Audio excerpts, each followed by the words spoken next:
Lepo pozdravljeni na literarni matineji Celjske Mohorjeve družbe, ki smo jo naslovili Vsak korak potrebuje svoj smisel. Povod za današnje srečanje je izid nove knjige o zbirki Smisel, ki izhaja pod okriljem naše založbe. Hoja za smislom Josepha Fabrija s podnaslovom Viktor Frankl, logoterapija in življenje. To je sicer pomemben nov kamen v mozaiku logoterapevtske literature na Slovenskem. Sama tema iskanja človekovega smisla je seveda nekaj, kar nas v sodobnem svetu morda zaposluje bolj kot kadarkoli prej. Zato z veseljem ob današnjem omizju pozdravljam goste, ni treba posebej predstavljati. Lep dober dan, dr. Joža Ramovš, dr. Sebastian Kristovič, magister Martin Lisec in gospod Rudi Meden. Pa morda začneva kar midva, gospod Meden. Pobuda, vi ste prevajalec, tudi to zadnjo knjigo, ne edino v tej zbirki, ste prevedli. Tudi pobuda je prišla od vas za ta prevod, pa vas sprašujem, s čim vas je ta knjiga tako nagovorila? Ja, tako kot je na knjigi že napisano, recimo, najbolj se mi je nekako zdelo to, kar je že Frankl v predgovoru napisal. On je napisal, da, recimo, da so mnogi, ki so brali njegove knjige, ki so jim logoterapevtski pojmi in ideje, s katerimi so se prvič srečali v njegovih spisih, docela razjasnili šele, ko so v njih ponovno brali v formulaciji dr. Fabrija. To se mi je ta najbolj zdel. Tudi recimo sam zapiše, da je Fabri s svojim svežim anekdotičnim slogom ter sposobnostjo, da zna Franklove teorije ponazoriti živim primeri. To se mi tudi zdel. In to je recimo zelo prezentno skozi knjigo, zelo skozi situacijo, zlasti sicer ameriško, ampak tudi kar svetovno, skozi posamezne primere, s primeri iz njegovih terapevtskih skupin. To se mi najbolj zdi. Ali pa tako kot nekje v knjigi sam zapiše, da ob vsem, kar je napisanega v logoterapiji, zelo strokovno, je premalo napisanega v manj strokovnem jeziku. In to je on naredil strokovno, ampak tako, da lahko pravzaprav vsak laik, jaz pa sem za logoterapijo laik, lahko to bere. Pa med drugim, recimo, kot zanimivost, konec koncev je malo stanovskega kolega, on je Frankla tudi prevajal njegove recollections, njegove spomine, pa sinhronizacijo zbirka malo je on v angleščino prevajal. Recimo, to je bilo nekaj razlogov. Skratka, to je mogoče knjiga za koga, da začne s Franklom, da se z njim seznani. Gospod Ramovš, vi ste sicer tudi urednik celotne zbirke Smisel, za katero smo zdaj ugotavljali, da je že kar bogata, ena tako bolj prezentnih zbirk v tem krogu. V čem je za vas največji doprinos te knjige? Ja, Fabri je Američan, vendar je pa tako kot Frankl Dunajčan in je Jud. Samo da je šel v Ameriko tik pred tem edini, ki je preživel. Tudi Fabri, druge so potem pobili in je potem ušel iz Avstrije tik prej. Je pa še ena razlika s Fabrijem pa Franklom. Frankl je bil zdravnik, psiholog, psihiater, medtem ko Fabri je bil pa po osnovni izobrazbi pravnik, advokat na Dunaju, vendar ga je pa vedno veselil jezik, pa novinarstvo. Tako da v Ameriki potem takoj, ko si odomačil po drugi svetovni vojni in kulturiral jezik, naučil, bil novinar, prodoren novinar. Tako da, tisto, kar dodaja zbirki in vsem logoterapevtskim knjigam Fabrijeva knjiga, je res osnovna logoterapija za ameriškega človeka konec 60-ih let. To se pravi, takrat revolucija, prevrednotimo vrednote, seksualne ali kakorkoli je bila. Za tega človeka je Fabri napisal logoterapijo zelo originalno. Ne manj originalno, kot je Frankl sam pisal, vendar pa tako da je interdisciplinarno pa človeku, izobražencu, pa tudi manj izobražencu. Trstenjak je rekel, da neizobraženih ljudi, kadar gre za interes, ni, če pisec prav piše. Jih ni. Vsako knjigo vsak razume, če ima interes, če je prav napisana. In Fabrija je prav napisana za tega ameriškega človeka, se pravi pred 55 leti. Vprašanje pa seveda, to smo imeli debato, ali je taka knjiga po 55 letih aktualna, danes tukaj, včasih šel pa od 68 leta neskončno naprej, je.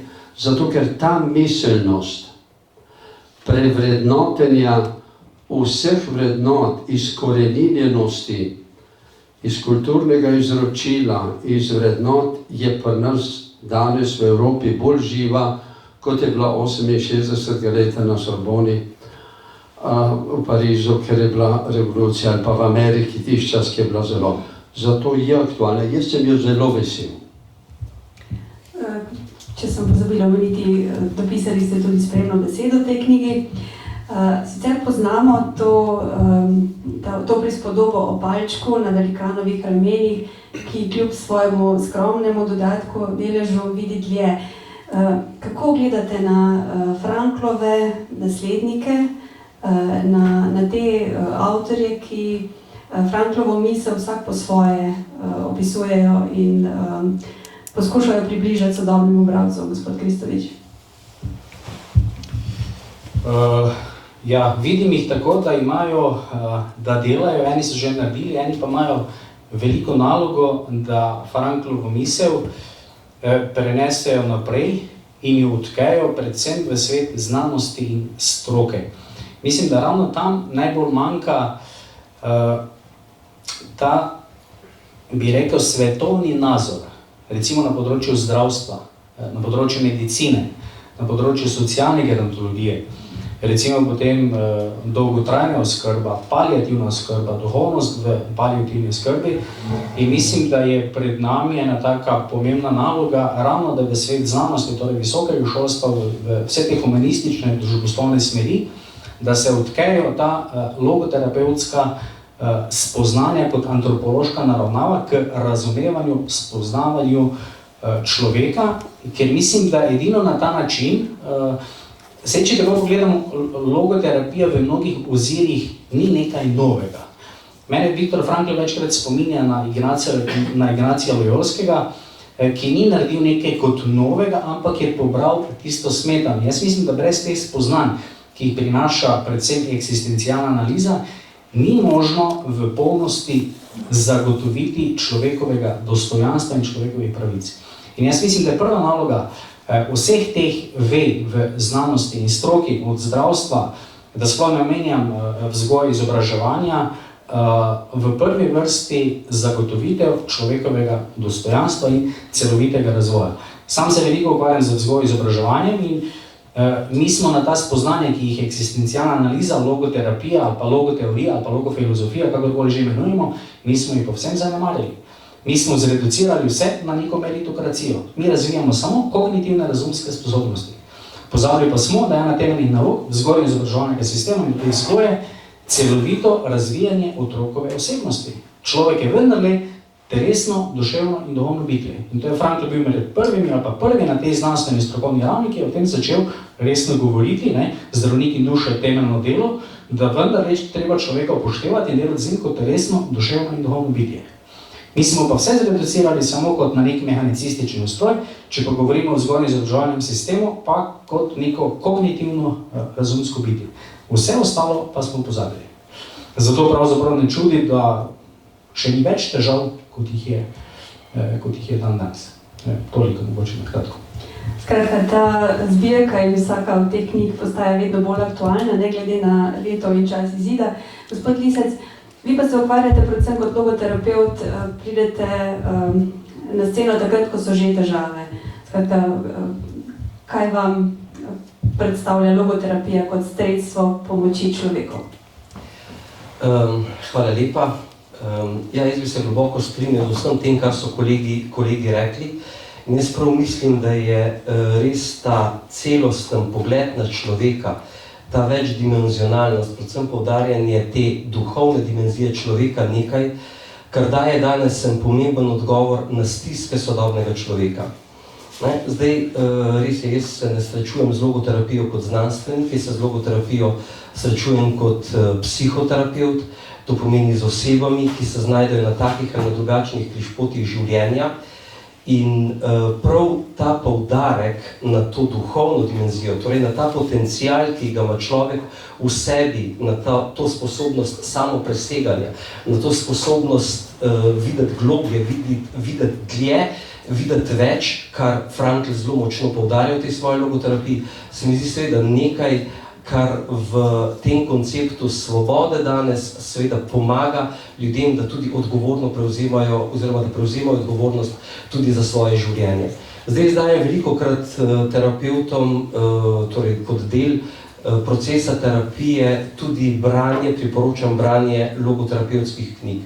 In mnogi so mi rekli dejansko to, kar so že kolegi izpostavili, da recimo, da nekdo, ki nima nekega humanističnega, družboslovnega, filozofskega razumevanja ali pa neke širine, da težko razume ali pa se težko sooča s Franklovimi teksti.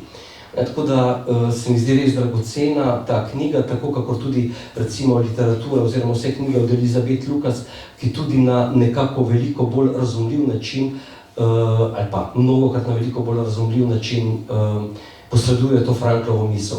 Bi se ob tem navezal še oziroma povedal še eno anekdoto, in sicer v procesu študija logoterapije smo vsako leto šli s Cveto Pahljeno na Dunaj, tam smo obiskali Elizabeth Lucas in kar skoraj vsakič smo se srečali tudi z ženo od Viktorja Frankla, torej z Eli, ki še živi. Jaz sem bil letos za Franklov rojstni dan na Dunaju ponovno, so rekli, da je gospa še vitalna, letos je nisem srečal.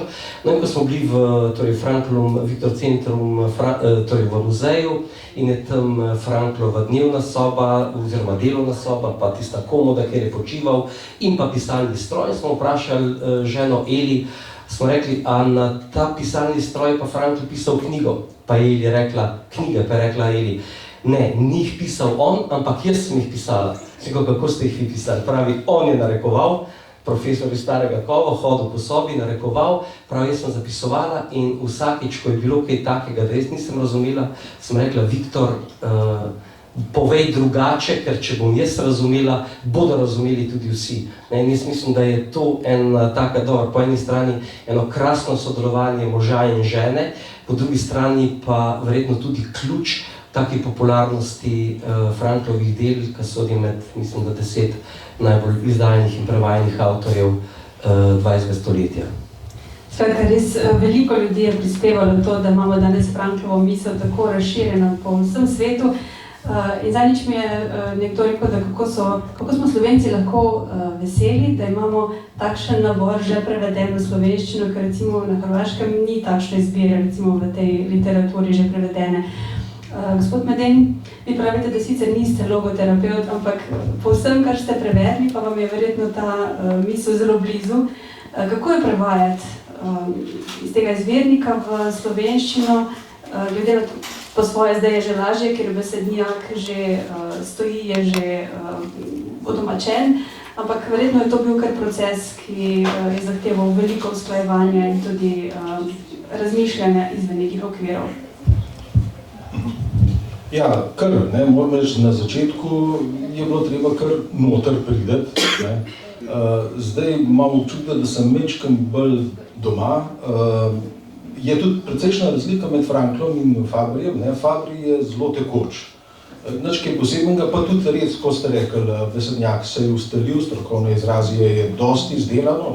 Mislim, da je zdaj res bolj poudarek na, rekel to, v smislu, kuj bene distinguit bene docet, se pravi, dobro razlikovati, da so pojmi razčiščeni in potem je veliko lažje. Drugače, glavnina je, mislim, da dobro izdelana, vse smo kar zelo lepo sodelovali, da se da. Je pa, recimo, Frankl je bistveno teže, Frankl zelo cilja na besedne igre. pri kakšnih zelo strokovnih izrazih in tudi sicer. In tam se je treba kar zelo potruditi. Ne.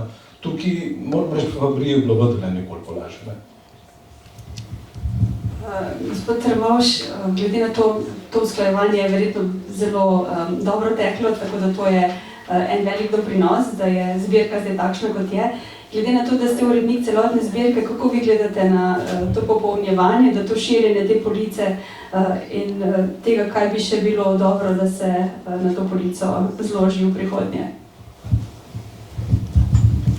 Ja, na zavihku te, ki jo imamo pred seboj, najnovejše, je 12 knjig, pa ta je 13, potem pomeni, da jih je uradno v zbirki, vendar pa celotna logoterapevtska literatura, jaz imam tlele svoj list, ki ga dajem različnim, imam tudi na tej slovenska logoterapevtska literatura z področja logoterapije, logoteorije in antropohigiene v slovenščini. To stanje zdaj je sveže, s to knjigo je 49 knjig, lahko bi še kakšno dal, pa bi rekli okroglo 50. To je tudi Trstenjak knjig napisal, tako da mislim, da je dejansko to nobena psihoterapevtska smer še zdaleč nima toliko v slovenščini prevedenega, pa lepo prevedenega, klasičnega teksta in sodobnih izpeljav.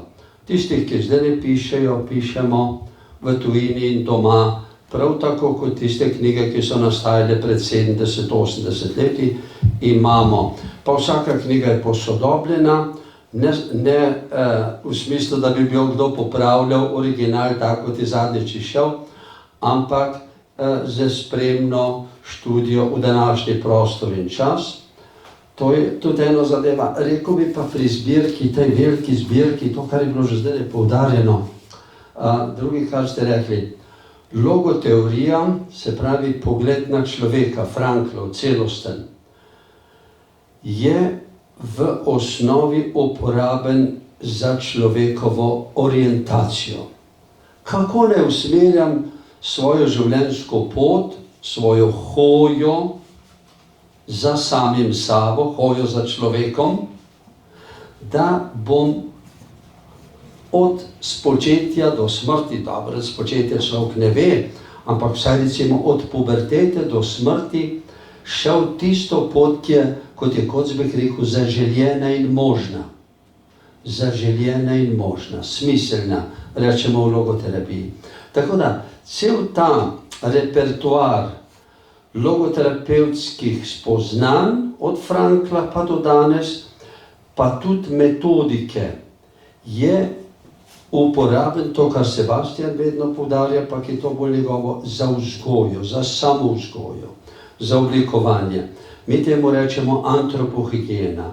To se pravi skrb zase kot človeka in za druge v sožitju. V svetovnem kontekstu je Slovenija že ne od začetka, ampak vsaj od 90. leta, ali pa recimo od leta 2006, to je stoletnica smrti, bil velik kongres, največji do zdaj na Dunaju, ob stoletnici 2005 stoletnici Franklovega rojstva. Takrat so nas povabili, da smo imeli plenarno predavanje o preventivi, o antropohigieni. To je naš prispevek. To se pravi, logoterapija je za vzgojo, za samooblikovanje, za sožitje, za sodelovanje v družini, službi in družbi zelo uporabna. Seveda pa Frankl bil psihiater, psihoterapeut. Zato je ta spoznanja in tehnike razvijal najprej za terapijo. Za ljudi, ki imajo duševne ali pa socialne, psihosocialne stiske, in je ta spoznanja in metodika uporabna. Je uporabna, ampak ni manj uporabna za preventivo in zato jo za preventivo navračamo. Nekatere knjige so slovenske pravzaprav striktno usmerjene v preventivo. Toliko morda v zbirki. Jaz sem je vesel in sem tudi ponosen. Na koncu koncev, gledajte, malo številni narod, 2 milijona nas je tlele v mejah, od teh dobrih 90% smo osnovno šolo tukaj delali, avtohtoni, in imamo zbirko, ki razen Nemcev nima noben narod. Poglejte, pa imajo Japonci, so imeli od začetka veliko, Pa Rusi imajo predvsej logoterapevtske literature, da rečem take bolj eksotične, da ne rečem Angleži. Vendar pa tako heterogene pa popolne nimamo, tako da ne vem, kaj se bo še dalo dodati. So pa nekatere smeri, ki se jih pa nismo dotaknili, pa ne sodobne danes, ampak klasične. Recimo, eden od njih je Böschemeyer, ki je na severu Nemčije imel inštitut vse življenje v Hamburgu, pa je originalen Franklov učenc, protestantski pastor, tako kot Fabri v Ameriki. Originalen, iz 60-ih let. In on je razvijal intuitivno logoterapijo, popolnoma nič racionalno. Istočasno kot Lukasova, še malo pred njo, vendar pa intuitivno, imaginativno, v slikah, v predstavljanju. Morda bomo v tej zbirki kdaj tudi recimo take čist druge smeri, ki na videz nimajo s to racionalno logoterapijo, ki jo ima Fabri, Frankl, Lukasova, ki jih pa nas poznamo, ki je zelo drugačna. Pa je prav tako logoterapija. Frankl je imel Böschemeyerja prav tako rad kot Leslija. Je še živ. Po raku, starček, v Salzburgu živi, tako da njegove knjige, jaz jih imam celo vrsto tudi. Morda bo to v zbirki, toliko malo, da sanjamo v zbirki, ste rekli. Da širimo. Jaz bi mogoče samo stavek dva dodal k temu, kar je Jože povedal. Preventiva je itak izredno pomembna, ne? Je že bilo omenjeno, eno je kurativa, mislim, da treba veliko več poudarka dajati preventivi. Druga zadeva se mi zdi pa to, ne? Torej Mohorjeva družba absolutno dela zelo veliko delo, zgodovinsko delo, poslanstvo. Hotel sem pa poudariti ta vidik, ne? Kakorkoli že gledamo, pa je mogoče klišejsko slišati, ampak res živimo v enem zmedenem času. Zmedenem času, zmedeni so mladi, zmedena je srednja generacija, neki kompas smisla je čist dezorientiran. In v ta prostor logoterapije se mi zdi res vstopa kot en velik reflektor, ki osvetljuje kompas življenjskega smisla. Na letni ravni imamo okrog 1200 študentov na dodiplomski, magistrski, doktorski stopnji, pa si upam kaj reči. Ko z mladimi, pa to niso samo mladi, pa je tudi srednja generacija, pa nekateri 50-60 let v manjšem številu, ki so se odločili za študij, ampak vendarle, ko odpiramo te teme, vam povem, da nihče ne gleda na telefon. Tudi oni 20-21 letni ne. Noben ne gleda na telefon. Vprašanje, kaj sploh od življenja hočeš? Kakšno vsebino želiš svojemu življenju dati? Kaj tebi predstavlja smisel življenja? Mladi ne vedo. Danes je cele generacije, bi lahko rekli, iščejo. Koliko jih reče, vse še iščejo, pa se mučijo, pa matrajo, pa dihajo, pa meditirajo, pa kaj vse človek počne, in to meni kaže ravno to, da je ta duhovna razsežnost pravzaprav izpraznjena in potem je človek zbegan in išče in prijema pač, kar se prijeti da. Logoterapija je pa tukaj tako egzaktna, tako jasna, da vsak človek, veren, neveren, znanstvenik, strokovnjak, preprosto kakorkoli že, reče, vse to drugače ne more biti, ker te zagrabi. Mi še vedno živimo v času Freudove logike homeostaze. Pa meditiramo, da imamo notranji mir, pa da smo notranji uravnoteženi. Frankl pa pravi ne. Merilo duševnega zdravja je novodinamika. To pomeni notranja razpetost med tem, kar mi v nekem trenutku paše in odgovarja in kaj bi moral narediti.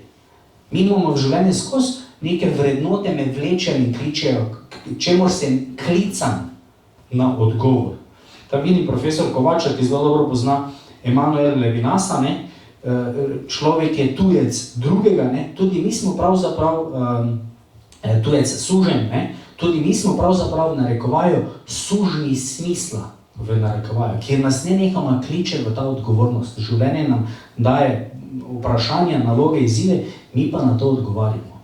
In je v tem sodobnem času, strokovno znanstveno področje smo že prej omenili, ampak tudi tako življenjsko, preventivno, izredno pomembno. Kje je sever, mi več ne vemo točno, kje je sever, kje je jug, kje je vzhod, kje je zahod.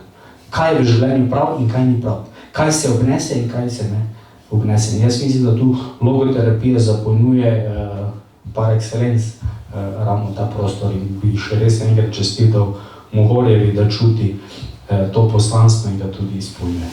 Toliko. To, kar ste zdaj povedali, gospod Kristovič Fabri, lepo v besedi, da je v sodobnem svetu glasba izgubila melodijo, slika obliko, poezija rimo in meter, misel prepričanost, zgodovina razsodnost in religija Boga. Potem se pa znajde sodobni človek in potem tu pride na svojo vlogo logoterapija. Gospod Lisec, zdaj smo slišali, da je logoterapija nekaj, kar človeka, da rečemo, vrtne v zadnjo plat. To ni neka misel, kjer bi dovoljevala človeku v stiski, da bi se valjal po preteklosti, da bi iskal neke krivce, kjerkoli. Veliko je takih psihoterapevtskih pristopov, ki gledajo nazaj. Logoterapija pa od človeka v prvi vrsti zahteva odgovornost in korak in pogled naprej. Skratka, v svobodnem polju poiščimo, kaj lahko naredimo. To ni vedno moderno, niti privlačno.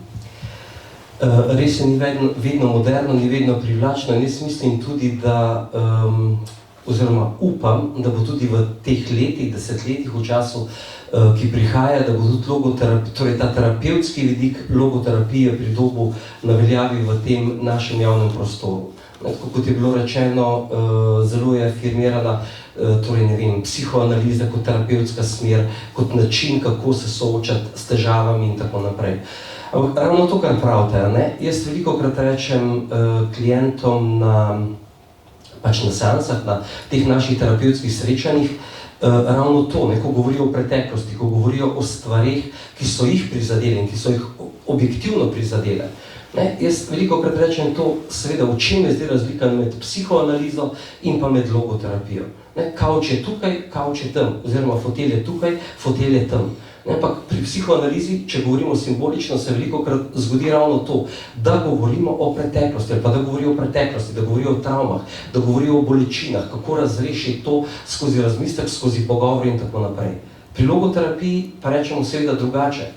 Seveda, vse to je resnično, vse to se je zgodilo, ampak zdaj pa pusti to na tem kavču, vstani in pojdi naprej.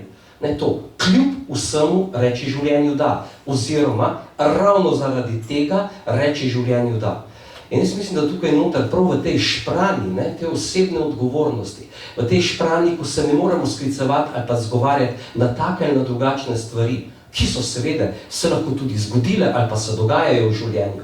Ampak vedno je tukaj noter možnost nekega človekovega samopreseganja, človekove samotranscendence.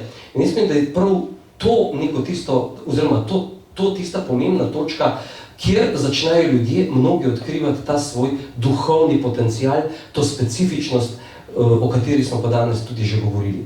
In ja, se mi zdi, da čas logoterapije v tem smislu prihaja zaradi orientacije, o kateri so govorili kolegi pred mano, pa tudi zaradi tega, ne vem, mislim, da je en papež rekel v prejšnjem stoletju, da 21. stoletje ali bo duhovno, ali ga pa ne bo.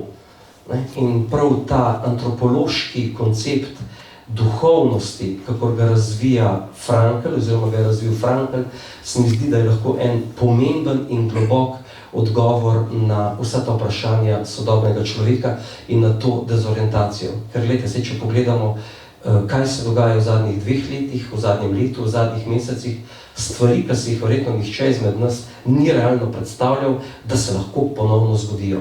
Pa se dogajajo. Kar pomeni, da ta zmeda, o kateri govoril Kristjan, je res ogromna, ki se potem kaže na vseh ravnih, ne samo na osebni ravni, ampak seveda tudi na ravni struktur, na ravni družbe, na ravni znanosti in tako naprej. Pa kar vprašanje za vse. Gospod Kristovič, vi ste že prej omenili, da živimo v nekem svetu kaosa. Okvirji, neke tradicije, šege navade, skratka, vsemu smo se v imenu svobode, lastnega odločanja, našega unikuma odpovedali. Kaj to zdaj pomeni? Je svoboda za sodobnega človeka precenjena? Ja, jaz ne bom direktno na to vprašanje odgovarjal, bodo druge morda, ampak bi pa opozoril na tej matineji, ker sem najstarejši logoterapeut, pa kompletno sem naredil pri Franku pa Lukasovi, da logoterapija ni odrešenje. Logoterapija Frankl ves čas tako govoril, 20 let pred smrtjo, je bil bolan zelo na svetovnem kongresu logoterapije v Buenos Airesu, je imel prav, kako bi rekel, lavodji spev, ki je tiskan potem pod naslovom Deguruifikacija logoterapije. To pa pomeni, on je rekel, na logoterapijo pa naj se nihče ne sklicuje proti ničemur in za nič. Edina stvar naj razvija naprej pa dela. Kaj to pomeni? Logoterapija ima v sebi eno nevarnost, danes je pa ta tako velika kot nikoli, da je nadomestna religija lahko. Da je nju na nek način, kot je New Age v zraku, logoterapija zelo duhovno razsežnost, duhovnost kot bistveno zmožnost poudarja in v tem primeru tudi je zelo kompatibilna z verovanjem z vsemi, zlasti pa krščanstvom, ki gleda na človeka kot svobodno osebo, ker druge psihoterapije niso o svobodi pa o razpravljanje Franklin, pa ne psiholog svobode, zato je zelo kompatibilna, bolj kot katerakoli druga. In v tem primeru je za nas logoterapevte zelo nevarno, da smo, zdaj bom pa rekel v slabem pomenu, dušebrižniki. Da na nek način govorimo, kot da imamo odrešenje, kot da ljudem dajemo odgovor na vsa vprašanja. Logoterapija kot terapija je pač terapija, ki je uspešna, bolj ali manj statistično. V 90-ih letih so zelo raziskovali uspešnost psihoterapij in je bila ugotovitev, bolj ali manj je povsod glih. Uspešnost ni velika, ni pa toliko razlika od usmeritve, ampak od terapeuta. To so spoznanja velikih raziskav iz 90-ih let. To pa pomeni, gledajte, šibka točka logoterapije, če začne pridigati. Šibka točka logoterapije, če začne, kako bi rekel, imeti odgovor. Slomšek je v krožnico napisal jasna beseda v ta zmešani svet. Ampak Slomšek je bil škof, pa narodni voditelj. Jaz sem pa Jože Ramovš, strokovnjakček, penzionist na nekem področju, in če se grem jaz od rešenika evropske kulture, sveta, slovenskega z logoterapijo, spoznani, ki na nek način me na to vajajo, kaj delam, moraliziram. Logoterapija je največja nevarnost sama sebi, da namesto, da bi strokovno razvijala metode pa spoznanja, to, kar je Frankl rekel pri degurufikaciji, spoznanje naprej razvijati. In sta ene dve področji logoterapije, ki sta danes aktualni, ko se je Frankl smejal na njih, ko sem z njim govoril, pa v Ljubljana ga povabil, to je sožitje. Ki je rekel, Jože, jaz to sožitje reči ne vem po družini, jaz samo individua, tako kot da sa psihoterapeuti. Danes je sožitje, sodelovanje tisto in logoterapija ima to velike stvari, vendar pa treba razvijati prvič znanja in drugič metode, tehnike, orodja, preventivna za vzgojo, tako kot kolegi pravijo, in terapevtska za pomoč v krizi, da se človek postavi na noge. Tako da jaz nisem odgovarjal na vaše vprašanje, bodo drugi, sem pa kot najstarejši na tem področju, pa na tem delom od začetka, opozoril na eno zadevo, da ne bi logoterapija pravzaprav zdaj imeli za tavžentrože. Tavžentrože so še zmeraj tavžentrože. Logoterapija je pa ena od recimo 15 terapevtskih smeri, ki pri nas, in če ni egzaktna, za vsakega človeka enako egzaktna, vernega in nevernega, katerekoli vere in skeptika, zlasti pa za cinika, za človeka v stiski, ki ne vidi in nič, za človeka, recimo zdaj je šla logoterapevtska knjiga v Južni Ameriki, logoterapija za politiko. En logoterapeut južnoameriški, ki res veliko dela. Star. Te dni sem dobil reklamo in zato izdal. Logoterapija je dober pripomoček, dobro orodje, tako kot hodulica, ko težko hodiš. Če pa jo imam za luč sveta, pot resnice in življenje pa to ni. Je v polju svobode lahko tudi preveč dobrega, če nadaljujemo to misel? Če sem prav razumel, na koncu vprašanja ste rekli, če je svoboda Precenjena. precenjena. Ne, jaz bi dal, da je podcenjena. Jaz mislim, da je podcenjena. Zakaj ne? Če bi Levinas pravi, da je človek talec drugega, logoterapevtske bi malo parafrizirali, pa rekli, da je človek talec smisla, pa če ne nadaljujemo, bi pa lahko rekli, da je človek talec svobode. Zdaj, sam sem velik ljubitelj Dostojevskega, bratje Karamazovi, ne vem, če na svetu še obstaja večje delo, ki je bolj koncizno obdelalo ravno to področje, ne? In tam pravi, jaz bi naredil človeka ožjega, človek je preširok. In to, ali pa legenda o velikem inkvizitorju, ki je vrhunec svetovne literature, kar je človek napisal, se ravno to problematizira, ko se kardinal sreča z ponovnim Jezusovim prihodom, ne pravi, zakaj si prišel? Kaj nas motiš? Zakaj nas motiš? Mi smo si zorganizirali stvari, nam tečejo. Mi smo pravi človekoljubi, ne pa ti. Ti si jim pa dal svobodo, preveč svobode. Človek ne zmore toliko svobode. Zato, kar na nezavedni ravni išče, komu se bo klanjal. To je ravno, kar je Jože malo omenil, ravno ta nevarnost. Mi vedno iščemo neke odrešenike v nekih pristopih, kar je tudi lahko logoterapija. In na kratko bi lahko rekli, da logoterapija ne uči, ampak osvetljuje, kako svobodo na najbolj odgovoren in smiseln način porabljati. Zdaj, če pogledamo področje vzgoje, izobraževanja, kako svobodo odgovorno porabljati. Kaj sploh svoboda je?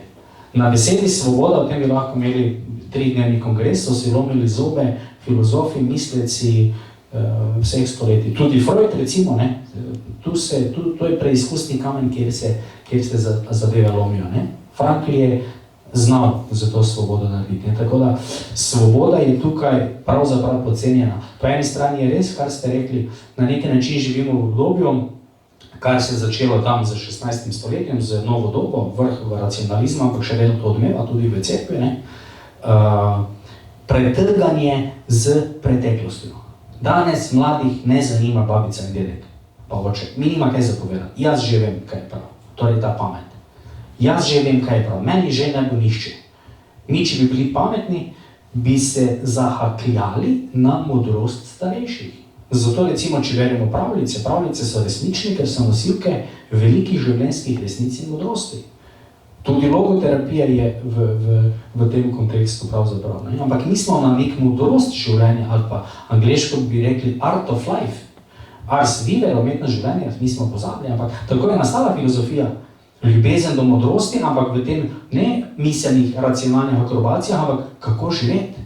In jaz mislim, da je to najbolj temeljno vprašanje vsakega izmed nas, kako naj živim. In mi več ne vemo, kako živeti. Mi imamo vse, še nikoli nam ni tako dobro šlo, kot nam gre danes, ne vemo pa več, za kaj živeti. Radikalno gledano je, ko v nečem vidiš takšen smisel, ko nekaj tako močno ljubiš, da si celo življenje pripravljen za to dati. To bi lahko rekli tisti vrhunec življenjskega smisla. Torej, vsi skupaj smo pred eno veliko nalogo, da se skupaj učimo, drug od drugega, se podpiramo. Jaz danes se naslonjam na tebe, jutri ti na mene, ali pa prej ste omenili tisto Google Scholar, če odperete. To je največja baza na svetu z znanstvenimi strokovnimi članki. Googleov iskalnik, spodaj so 4 besede. Sedeti na ramenih velikanov. In ravno to je to. Vsi smo skupaj v tej zgodbi. Samo toliko. Bi še veliko se dalo tej svobodi, ki je zelo delikatno spodagljivoj. Ampak nadaljujemo še za trenutek na tej strani. Smisel mora vsak odkriti sam zase. Skratka, to je naša odgovornost, da vsak osmisli svojo pot, hkrati pa ne moremo drug brez drugega. In te nevarnosti, ki ste jih zdaj omenili, so stvar skupnosti. Te težave imamo ravno zato, ker ne znamo več živeti v skupnosti. Kje je skupnost v tej zgodbi? To mislim, da bo Jože, on veliko govori o sožitju, tudi napisal knjigo, zelo, zelo pomembno. Ne? Jaz bi samo 3 stavke mogoče dodal, ker že imam mikrofon. Ja, živimo v individualiziranem ali pa celo egoističnem času. Kaj pomeni biti egoist? Tudi na področju, gledajte, vzgoje. Permisivna vzgoja, grobo ali pa direktno rečeno, vzgaja male egoiste. Zelo grobo rečeno, ampak kdo je egoist? Tisti, ki vidi samo svoje želje in svoje potrebe. Meni gre samo za moje želje in za moje potrebe. In že ko je otrok majhen, mama, oče, babica, dedek, vsi okrog njega so samo v eni funkciji in to je, da zadovoljujejo vse njegove želje, potrebe, še prednosti, da se prebudijo. In otroku se vzpostavi odnos do sveta, do ljudi, vsi tukaj okrog mene, ves svet je tukaj za mene. Torej, jaz sem center, popek sveta, vsi ostali pa koliko mi pride prav. Pa če gremo na srednjo generacijo, koliko kolegovskih, prijateljskih odnosov je zato, ker mi to pride prav, ker od tega nekaj imam. Še na področju partnerskih odnosov. Vedno je ekonomija, kaj bom jaz imel.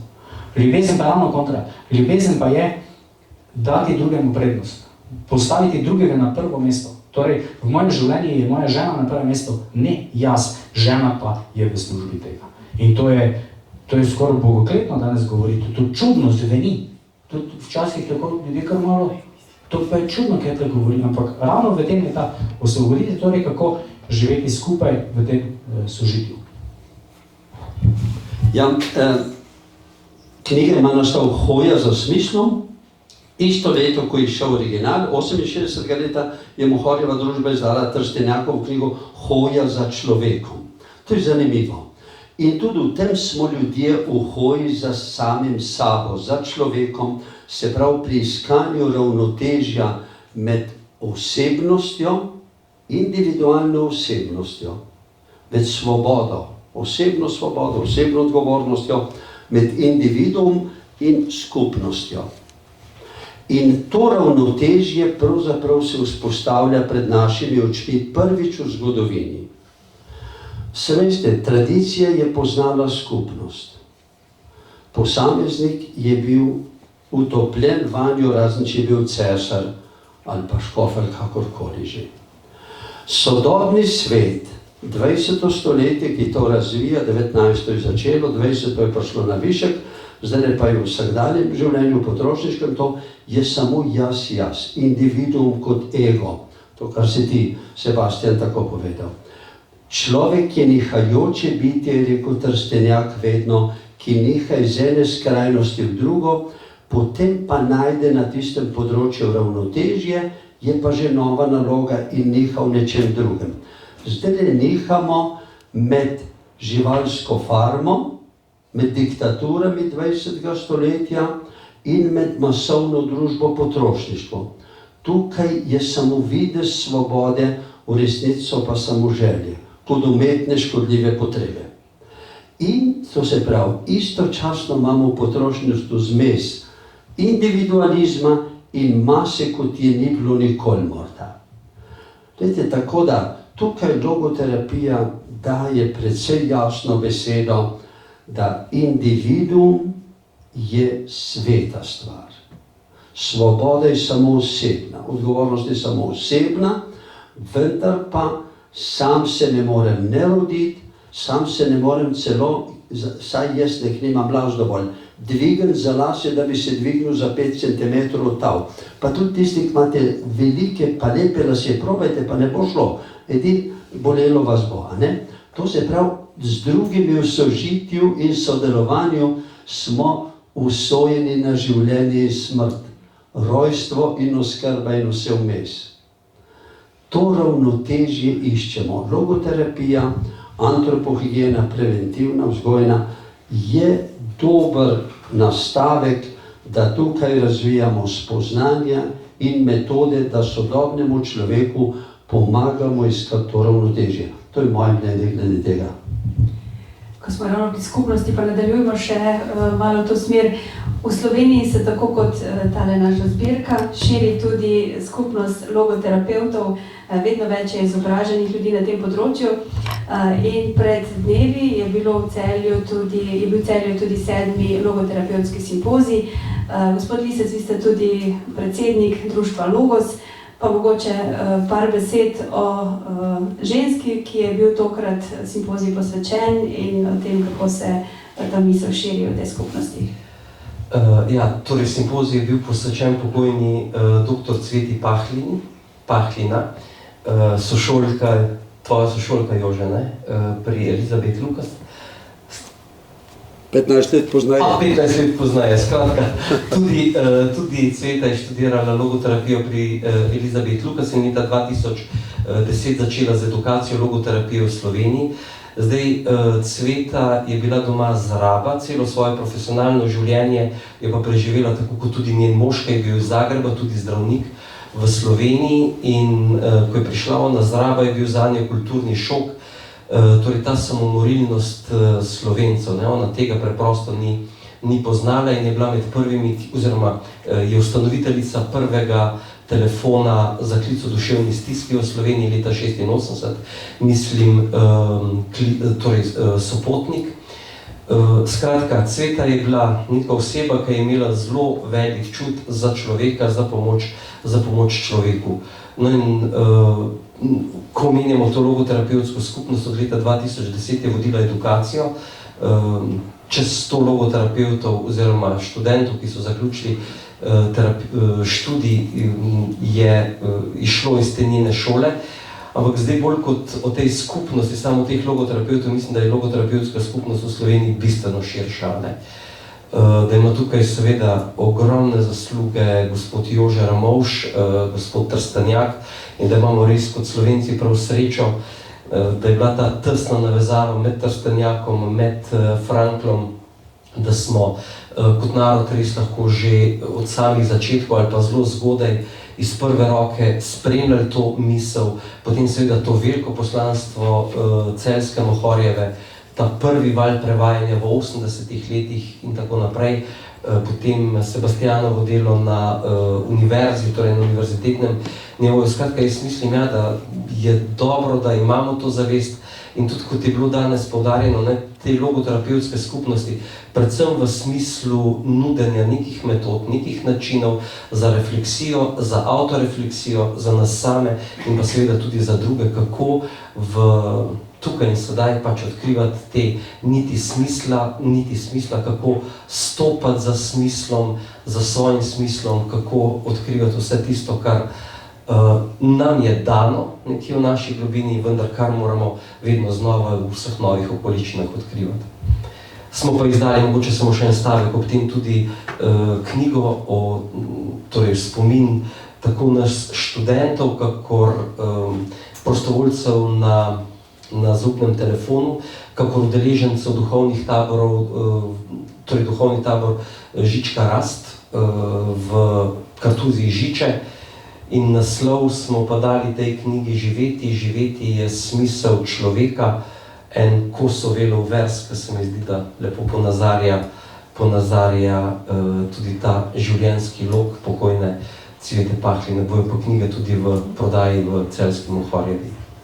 In v tem velikem lepem naboru logoterapevtske literature je ta knjiga morda en dokaz, kako logoterapijo v resnici živeti. To je en navdih branje te knjige. Ker imamo občutek, da smo Frankla v živo doživeli danes tudi mi vsi preko vaših izkušenj. Za konec morda zaključno misel vsakemu. S tole knjigo smo jo spremili z mislijo, da smo bili vsi nekoč izgnani iz raja in vsi se kdaj ujamemo v lastna koncentracijska taborišča. Kot je dejal Viktor Frankl, se zvezde najlepše vidijo iz ruševin, ampak treba se ustaviti in ozreti navzgor. Tudi današnje srečanje, eno tako ustavljanje in oziranje navzgor, pa mogoče še eno misel za konec. Ne vem pravzaprav, kaj bi dodal, ker je to tako lepo povedano. Jaz, kot sem že eno prejšnjo ražo povedal jednom logoterapevtske, ne, torej Frank Raven, recimo Fabrijevo knjigo, čisto eksistencialno kot uporabnik, ne, in jaz probam gledati gor. Jaz bi rekel zaključno, dobro nam je tukaj. Meni pa na misel prihaja ta misel od enega judovskega rabina, ki jo je Frankl nekako prevzel, kdo, če ne jaz, kdaj, če ne zdaj. Ker sam veliko delam z mladimi, bi pa dejal, da mladim treba dati pogum in veselje. Jaz bi povzel tile dve misli, hoja za človekom in hoja za smislom.